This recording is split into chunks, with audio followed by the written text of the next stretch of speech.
Hello, people.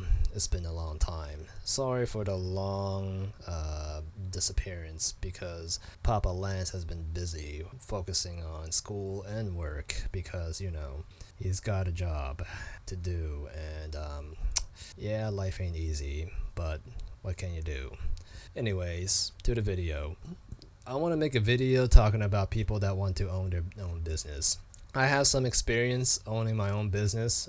It wasn't a pleasant experience, but overall, I think I can talk about whether a person should have their own business or work for a employer. But before I do that, make sure you subscribe to my channel. I upload 2 to 3 times a week. It didn't happen for the last 2 weeks or last week because I was dog shit busy, but I am back and it's gonna happen. I'm 90% sure. Anyways, back to the video. People have different philosophies on career. Some people, they want to be their own boss because they fantasize about the money, the fame, the power, the glory. And then there are other people that enjoy the simple things in life and just work for someone and not worry about much. And depending on your job, you could have a really chill job, but sometimes that can go real south and you can end up working for a shit wage, and you could be working for a shitty company, for a shitty manager or a shitty boss, and then you'll be leading a shitty life. So I'll talk the good and bad for both sides because I have experience on both ends. I won't talk about what I do, that's not the point of this video, but I'll just talk about what most business owners will experience or have experienced, and what people working out for other companies have been through. So I'll start with the good of being your own boss.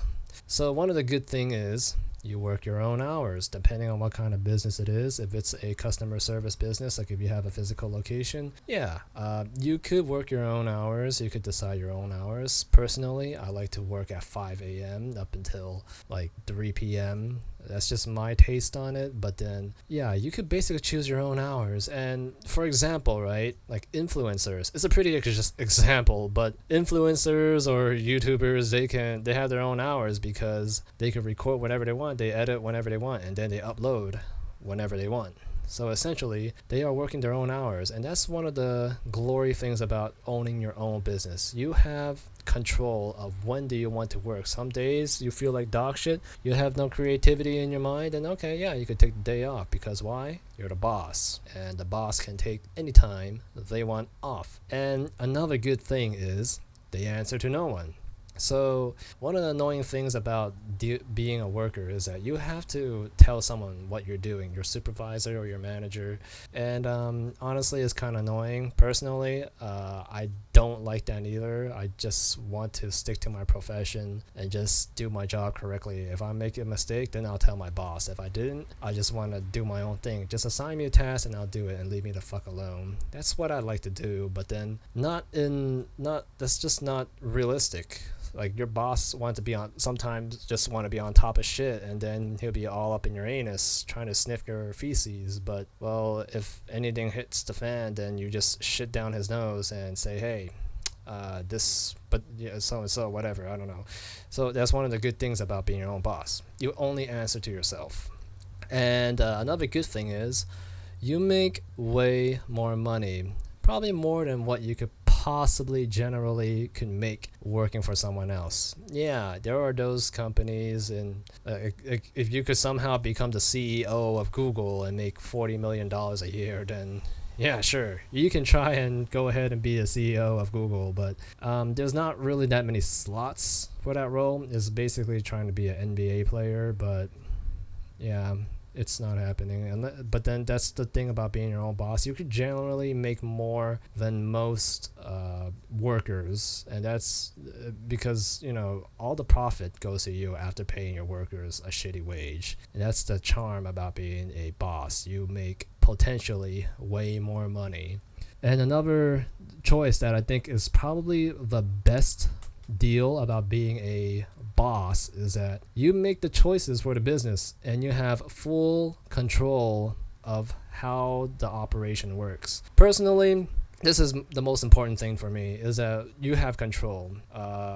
Having control means you can make the most efficient decisions for your business, and you can have things run as smooth as possible, and you don't have to go through a whole deal, go through a whole process like, hey, I want to fix this door, it's broken. If you I mean you want to it will happen immediately because you're the boss, like unlike working for some other company. Yeah, something goes awry, right? You have to talk to other people, talk to a bunch of people, go through a bunch of crap. Meanwhile, dealing with a certain problem, it's just annoying, and you know that there's something that's very inefficient going on, and it takes like half an hour to fix, but you can't because of regulations, or because people want to be a boss and they don't want you to do anything other than what they want you to do. Essentially, you make the choices, everything is a lot more smoother and faster. And that's the best about being a boss. That's what I enjoyed the most, that I make my own decisions. I get to choose what I want to sell for my business at the time when I had one. Now, let me talk about the bad part of being a boss. Here's the situation. You're going to have to work a lot, especially if you're starting your business from scratch. You have to work a whole bunch.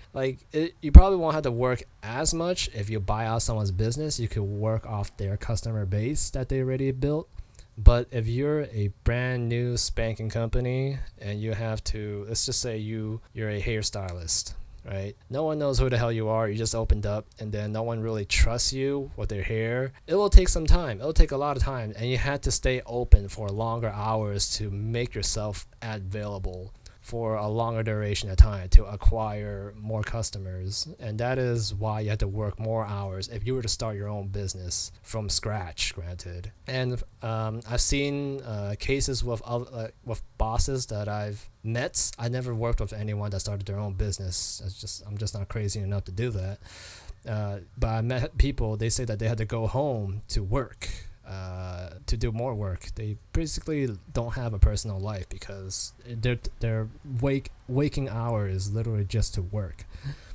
And another issue that's a pretty big deal is that any problem is your problem. Any problem can arise, like the plumbing could go awry, like accounting, hiring employees, that's a turbo nightmare. Well, actually, it's not much of a nightmare hiring employees if you're not super stingy. If you want to make, if you can make a little less money, and hiring employees will be a lot more easier. But I know a lot of bosses, they're super stingy, and hiring people just becomes very difficult. They're just willing to shell out 5% of their pay. They could easily hire more workers, but a lot of bosses don't. They just want to keep as much money to themselves as possible.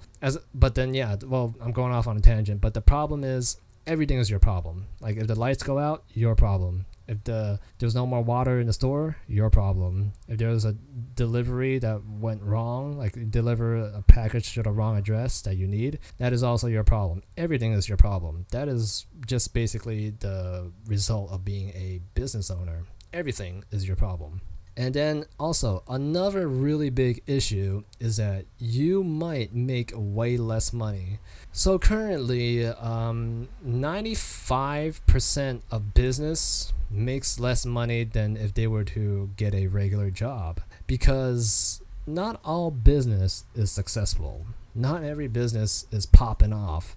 It's just generally, there's just so much cost to everything. You have to pay a bunch of stuff. Everything that needs to be fixed, you have to fix. You could fix things yourself, but then you don't have the time to fix certain things, and as a result, you have to pay out of pocket to fix things that you could easily fix, but it'll take too much time. And I think Elon Musk, at some point, he needed to borrow money to pay rent because he simply did not have enough money trying to scavenge his PayPal and his SpaceX company to keep him alive.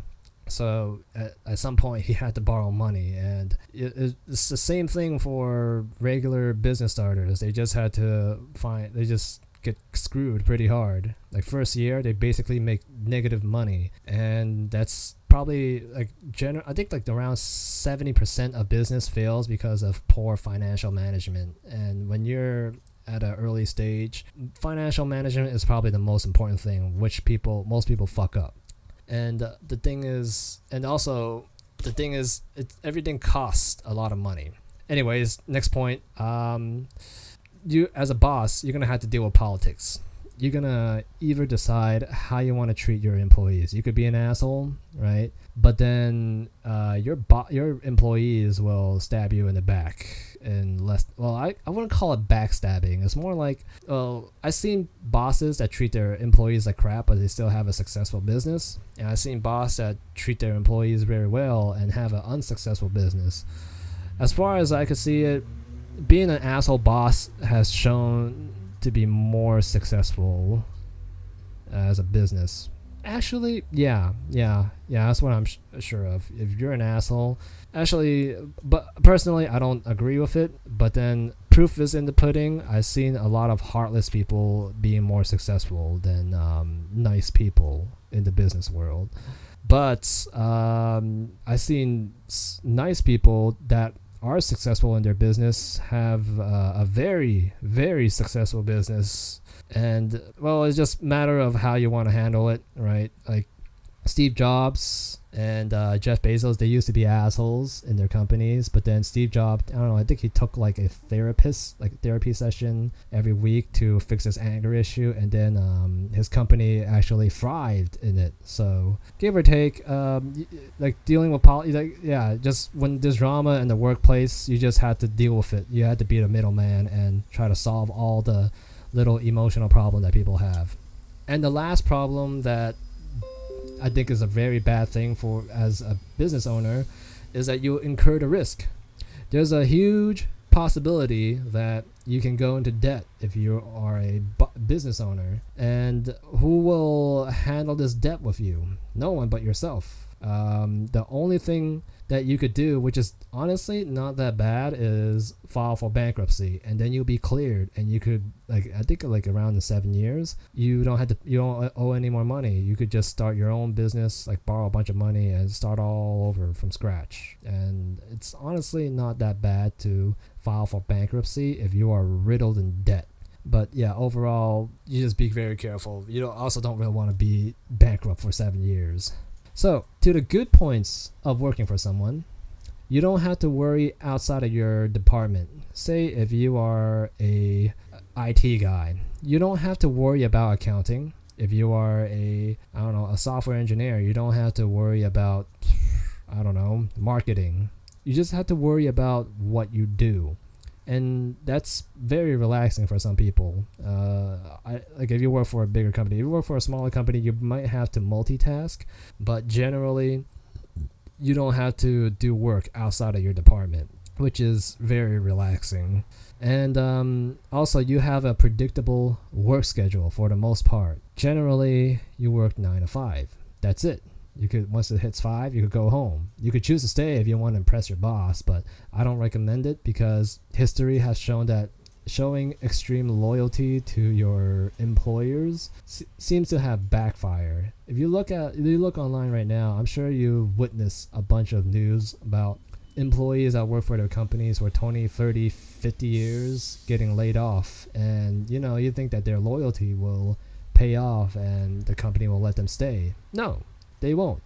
If shit hits the fan, they're ready to murk their employees to keep themselves alive. Hell, I don't think they even need to get rid of their employees. They just want to keep more money for themselves. They realize that, oh yeah, there is no productivity going on, so let's just start laying people off, and then maintain more money for ourselves. They still profit either ways. Look at the gaming industry. The way that the gaming industry works is that they use a crash and burn model for hiring and firing their employees. So they hire a bunch of people to make a game in gaming companies, and when the game is done being made and they don't have any projects onwards, they fire everyone. They fire all the people, and then they just keep 20% of them, and that's pretty much it. Your loyalty don't really mean shit. That's why I always tell people, just do your 9 to 5, go home and live your life. And that's not a bad advice to give, because as I said earlier, the people are just getting laid off even they've been loyal to their company for majority of their lives, which is why you should just do what you should do and then leave when you should leave. Now, another reason that is good for working for someone is stable income. You don't have to worry about, oh, this month I made negative amount, probably won't be enough to pay rents, I'm gonna have to hide from my landlord. Like, having stable income gives good reassurance, give good financial security. You don't have to worry about dog shit that happens to you. If you have good stable income, life is just smooth riding. Like, it's you basically don't have any worries. And if you can easily calculate how much you want to spend per month, because like there are monthly subscriptions for crap like Pilates classes or Netflix. That's easy. That costs very low, but it's very predictable and very easy to manage your finance if you have stable income, which is a very good part of having a job and working for someone. Now, to the bad part of working for someone or being a employee, you gotta answer to your boss. It's even worse if it's an asshole. Like, they just question your expertise, and I mean, it's fine for a person to question your expertise because they don't know what you do. Like, they don't know what you're doing, and it's only fair that you explain to them like what's going on. But sometimes I've seen bosses that question what their employee is doing and berate them for something they don't understand. Like, oh, what do you mean? I don't get what the hell is an angler? I'm trying to figure it out. Like, you're stupid. You cannot explain this to me. Then you're an idiot. Like, I don't know, some people just cannot handle stress because they're really stupid, and as a result they take their anger out on employees because, well, they're stupid. And these are the people that don't deserve to be managers, because I've seen it happen in I have a friend that worked for Corsair, and then he talked about how his manager was like a marketing person, and he just gives his engineers shit because he wants a certain feature in headphones or in the mouses, and the engineers couldn't do it with their current budget, and then he started giving them shit for it. I was like, hey, I'm doing that marketing scheme, and you guys are fucking it up because you engineers cannot make this thing that I asked you to. And as a result, like these like marketing managers just don't know what they're talking about. So that's the bad part of working for someone. Another issue is you got to put up with people. So the issue with working in the company, other people is going to be working in that company. It's not going to be a pleasant experience. Like, you're not gonna like everyone in the company. You're gonna meet a few assholes, and the issue is you can't get rid of them.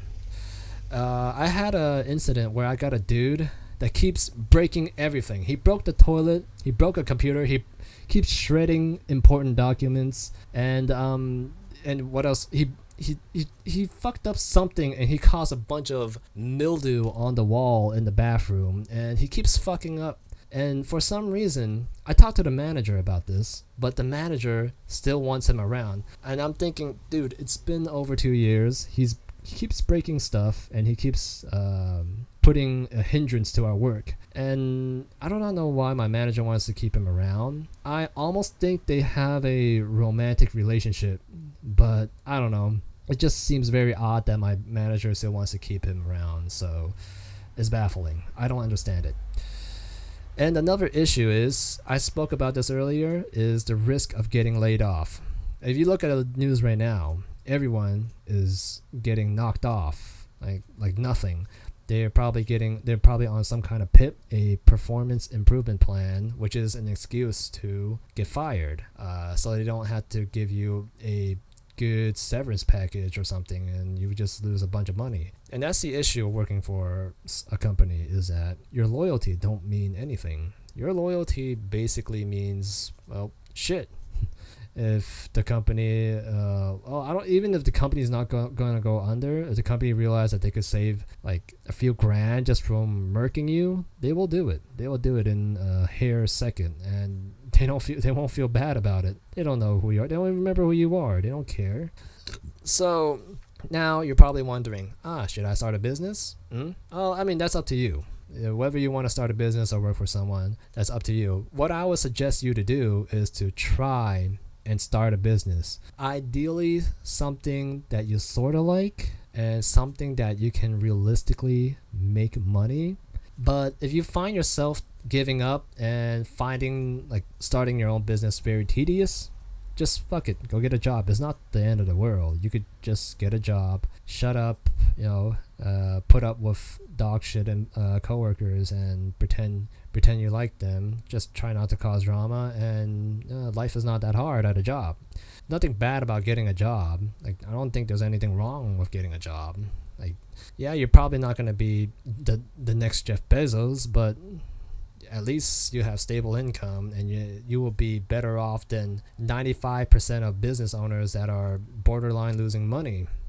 So that is my advice to you, whether you should work for people or be your own boss. Just give it a shot. It will hurt, but then at least you will be more content with yourself, realizing that I tried doing the business, and I'm too lazy for it. I'm just gonna dip out of this. So basically, that's the moral of the story.